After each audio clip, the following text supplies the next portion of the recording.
ينفقون أموالهم في سبيل الله ثم لا يتبعون ما أنفقوا الذين ينفقون أموالهم في سبيل الله ثم لا يتبعون ما یا پہ جو پیش ہے اس کو اور واضح کریں.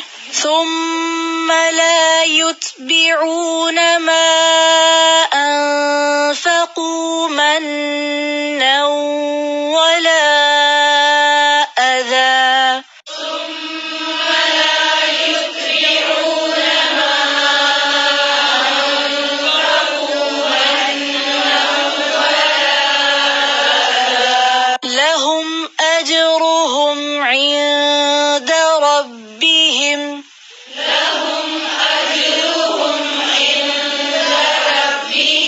ولا خوف عليهم ولا هم يحزنون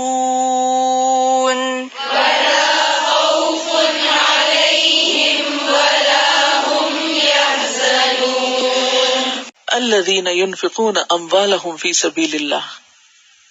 اب آیت کے پہلے حصے کو ریپیٹ کیا جا رہا ہے. پیچھے مال خرچ کرنے کی بات ہوئی تھی نا، تو دوبارہ فرمایا کہ وہ لوگ اب جو کر لیتے ہیں مال خرچ اللہ کے راستے میں. اللہ کا راستہ کیا؟ الاسلام، اور اللہ کے بتائے ہوئے طریقے کے مطابق اللہ کی بتائی ہوئی جگہ کے اوپر. ثم لا یتبعون، پھر نہیں پیچھے لاتے. اتبع یتبع، اتباع کا کیا مطلب ہوتا ہے؟ کسی کام کے بعد دوسرا کام کرنا، یعنی ایک کام کے بعد دوسرا کرنا، پیچھے آنا. نہیں پیچھے لاتے یعنی خرچ کرنے کے بعد پیچھے اس کے دوسری چیز نہیں لاتے، یہ مطلب ہے. ما انفقوا، جو انہوں نے خرچ کیا، کیا نہیں لاتے؟ منن، من نہیں لاتے، ولا اذن، اور نہ اذا لاتے ہیں. من کیا ہے؟ احسان جتانا، میم نون نون. اور اذا کیا ہے؟ قل ہوا اذا، پیچھے گزر چکا ہے، جسمانی اور ذہنی تکلیف. تو من کیا ہوتا ہے؟ کسی کو دینے کے بعد اس کو اپنے سے حقیر سمجھنا، چھوٹا سمجھنا، خود کو بڑی چیز سمجھنا، یعنی دوسرے کو لیٹ ڈاؤن کرنا، دے کر احساس دینا کہ ہم نے تمہارے ساتھ بڑی خیر کی ہے، بڑی بھلائی کی ہے، ہم نے بہت اچھا کیا، اور تم تو کچھ بھی نہیں. خواہ زبان سے انسان کرے، خواہ رویے سے، خواہ رویے میں اکڑ آ جائے اور نگاہوں میں دوسرے کے لیے حقارت ہو، یا پھر زبان سے کوئی ایسی بات سنائے ڈائریکٹلی یا انڈائریکٹلی، سب اسی میں آ جاتا ہے. منن. اور اذا کیا ہے؟ اذیت دینا. اگرچہ من کے اندر بھی اذیت ہے، لیکن من بھی تو باعث اذیت ہے، لیکن اس کو الگ طور پر بھی بیان کیا گیا. اس سے مراد کیا ہے؟ دینے کے بعد لوگوں میں مشہور کرنا، لوگوں میں بات کرنا کہ میں نے فلاں کو یہ اور یہ دیا ہے، اور اس طرح دوسروں میں اس شخص کو رسوا کر کے اسے تکلیف دینا. یعنی من میں براہ راست اس شخص کو جتایا جاتا ہے خود، اور اذا میں کیا ہوتا ہے؟ پیچھے پیچھے. مثلا ایک شخص نے دوسرے کو کچھ دیا، سامنے تو کچھ نہیں کہا، سامنے بڑا اچھا ہے، لیکن اس کے پیٹھ پیچھے دوسروں کو بتاتا ہے. اب جس نے لیا تو اس کو پتہ چل جاتا ہے. اب یہ اذا ہے، یعنی دونوں میں فرق ہے تھوڑا سا. لہم اجرہم، ان کے لیے ان کا اجر ہے، یعنی ایسے لوگوں کو اپنے خرچ کا اجر ملے گا. کہاں؟ عند ربہم، ان کے رب کے پاس. ولا خوف، اور نہ کوئی خوف ہوگا، علیہم، ان پر. عموماً انسان جب خرچ کرتا ہے تو اس کو خوف آتا ہے، کس بات کا؟ پھر میرا کیا بنے گا، میرا کیا ہوگا. اور دوسری کیا کیفیت آتی ہے؟ جانے کا غم. دینے سے پہلے خوف اور دینے کے بعد غم. لیکن جو خالصتاً اللہ کی رضا کے لیے دیتے ہیں ان کو دینے سے پہلے خوف نہیں آتا کیونکہ اللہ پر توکل ہوتا ہے، اور دینے کے بعد کوئی غم نہیں لگتا کیونکہ انہیں یقین ہوتا ہے کہ اس کا صلہ ہمارا رب ہمیں ضرور دے گا. اس لیے ولا خوف علیہم، اور نہیں ہے کوئی خوف ان پر، ولا ہم یحزنون، اور نہ وہ غمگین ہوں گے، یعنی دنیا میں بھی نہیں اور آخرت میں بھی نہیں. وہ لوگ جو اپنے مال اللہ کے راستے میں خرچ کرتے ہیں اللہ کے دین کی ترقی کے لیے، ثم لا يتبعون ما انفقوا منا ولا اذى، پھر جو بھی انہوں نے خرچ کیا اس کے پیچھے من و اذا نہیں لاتے، دے کے احسان نہیں جتاتے، دے کے دکھ نہیں دیتے، لوگوں میں بیٹھ کے تبصرے اور تذکرے نہیں کرتے کہ ہم نے فلاں پر فلاں جگہ فلاں چیز میں اتنا اتنا خرچ کیا. یعنی جو کچھ وہ دیتے ہیں کسی کو نہیں پتا ہوتا کہ کس تک گیا، کہاں پہنچا. یعنی نہ سامنے دکھ دیتے ہیں اور نہ پیچھے سے. وہ اپنے رویے اور معاملے میں بھی کوئی فرق نہیں لاتے کیونکہ من و اذا اجر کو ضائع کر دیتا اور اخلاص کے منافی ہے.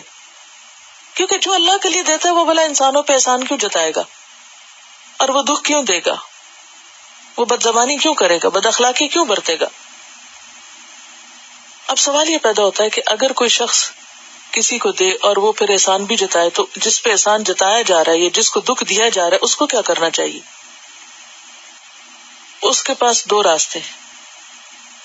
ایک تو یہ کہ خاموشی اختیار کرے اور پی جائے اپنی بے عزتی، جو سامنے بھی بے عزتی کرتا ہے پیچھے بھی کرتا ہے دینے کے بعد، احسان کرنے کے بعد. دوسرا یہ کہ جو اس نے دیا اس کو واپس لوٹائے کہ یہ تم رکھ لو. یہاں تک منع کیا گیا ہے کہ کسی کو دینے کے بعد اگر تم سمجھو کہ اسے کسی بھی طرح محسوس ہو رہا ہے تو ہر اس چیز کو چھوڑ دو جو اس کو احساس دلانے والی ہو کہ تم نے اس پہ خرچ کیا یا اس کو کچھ دیا ہے. اسی لیے عبد الرحمن بن زید بن اسلم اپنے والد سے روایت کرتے ہیں کہ انہوں نے کہا کہ جب تم کسی کو دو اور وہ محسوس کرے کہ تیرا سلام بھی اس کو ناگوار ہے تو سلام بھی نہ کر. یعنی بعض اوقات تم نے کسی کو کچھ دیا پھر اس کے بعد آپ اس کو جا کے ملتے ہیں پھر سلام کرتے ہیں تو وہ آگے کیا سمجھتا ہے کہ شاید یہ مجھے کوئی جتانے کے لیے آیا ہے. تو اگر تم یہ سمجھو کہ وہ تمہارا سلام کرنا بھی اس کو کیا لگتا ہے، جتانا لگتا ہے، تو تم اس سے بھی اوائڈ کرو. یعنی نہ زبان سے، نہ رویے سے، نہ عمل سے، نہ کسی طریقے سے کسی طرح جتاؤ ہی نہیں، نہ خفگی کا اظہار کر کے، نہ منہ بنا کے. یعنی اس طرح کرو کہ جیسے دوسرے کو پتہ ہی نہیں، کیونکہ اس کو تو دیا ہی نہیں، دیا تو اپنے رب کو ہے، اس لیے اس کو جتانے کی اور بتانے کی ضرورت بھی کیا ہے. ایسے لوگوں کے لیے ان کا اجر ان کے رب کے پاس محفوظ ہے جو خالصتاً اللہ کی خاطر دیتے ہیں. ان پہ نہ کوئی خوف ہوگا نہ وہ غمگین ہوں گے. لیکن سب لوگ ایسے نہیں ہوتے. لوگوں کی اکثریت اپنے ہی کیے کو ضائع کرتی احسان جتا کے. اب آپ دیکھیں کہ ایک ہوتا ہے نا زبانی احسان جتانا یا معاملے سے، اور ایک ہوتا ہے دل میں سوچنا بھی. دل میں سوچنا بھی نہیں چاہیے کہ ہم نے کسی کو احسان کیا ہے. کسی کو دیکھ کے ہمیں یہ خیال بھی نہیں دل میں لانا چاہیے کہ دیکھو ہم اس سے بڑے ہیں کیونکہ ہم نے اس کو دیا ہے. آپ کو کیا معلوم کہ وہ آپ سے کس کس لحاظ میں بڑا ہے اور کس کس نیکی میں آگے. تو دل میں بھی نہیں لانا چاہیے کہ ہم زیادہ اچھے ہیں کیونکہ ہم دینے والے ہیں. کیوں؟ سوچ انسان کی گفتگو، رویے اور ایکشن میں آ جاتی ہے. ایسی بات سوچنی نہیں چاہیے. اگر شیطان وسوسہ ڈالے تو کیا سوچیں گے، کس طرح اس وسوسے کو رد کریں گے؟ ہم نے اس کو تھوڑی دیا ہے، اس پر کیا احسان ہے، ہمیں تو اس کا شکر گزار ہونا چاہیے کہ ہمیں نیکی کرنے کا اس نے موقع دیا. اس کا ہم پر احسان ہے کہ اس نے ہمیں موقع فراہم کیا. اب آپ دیکھیے کہ اگر آپ دینا چاہیں اور ثواب کمانا چاہیں اور اتنے بڑے درجوں کو پہنچنا چاہیں اور کوئی لینے والا ہی نہ ہو تو کیا کریں گے آپ؟ بتائیے، کوئی لینے والا ہی نہ ہو، آپ کے درجے کہاں سے بڑھیں گے؟ تو آپ کو تو شکر کرنا چاہیے کہ اللہ نے آپ کے دل میں خیال ڈالا، آپ کو دینے والوں میں سے بنایا، آپ کو موقع دیا، آپ کے ہاتھ سے دلوایا، تو آپ کو اس کے سوا اور کیا چاہیے؟ کہا یہ کہ انسان دوسرے کے اوپر احسان جتائے، دراصل احسان تو اس کا ہے آپ پر. تو جو شخص اس طرح سوچے گا کہ میں نے اس کو تو دیا ہی نہیں، یہ تو میرا اور میرے رب کا معاملہ ہے، تو اس کا نتیجہ یا اس کا پھر اینڈ ریزلٹ کیا ہوگا؟ ایسا شخص دوسرے سے نہ شکریہ چاہے گا، نہ سلام چاہے گا، نہ ہی توقع رکھے گا کسی خیر بلائی کی، نہ ہی اس سے کوئی بدلہ چاہے گا. دیکھیں نا، آپ ذرا تھوڑی دیر کے لیے سوچیے کہ آپ نے کسی کو کچھ دیا اور آپ نے یہ سوچ کے دیا کہ شکر ہے کہ کوئی لینے والا ہے کہ مجھے ثواب ملا.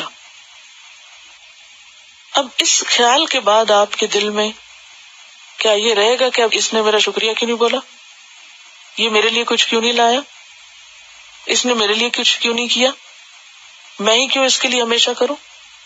کیا یہ خیال آئے گا؟ پر نہیں آئے گا، کیونکہ آپ نے اس کو تو دیا ہی نہیں، آپ نے تو اللہ کو دیا. آپ تو اللہ سے جزا چاہتے ہیں، آپ تو ایک کے بدلے ایک نہیں 700 اور کئی گنا لاکھوں چاہتے ہیں، تو انسان تو لاکھوں کہاں سے دیں گے؟ اور اگر آپ جواب میں بندوں سے احسان طلب کرتے ہیں، جواب چاہتے ہیں، آپ نے کھرے نہیں کھوٹے سکے لیے، بندوں کے پاس جو اجر ہے یا بدلہ ہے وہ زیادہ زیادہ کیا ہے؟ تھوڑی سی تعریف. یعنی سوچئے، بندوں سے اگر آپ کچھ ایکسپیکٹ بھی کرتے ہیں تو کیا دے سکتے ہیں؟ آپ کو زیادہ سے زیادہ بندے کیا دے سکتے ہیں؟ زبانی تعریف، اپریسیشن، تھوڑی سی ذکر خیر، شکریہ. کچھ بدلے میں کیا ہے وہ سب؟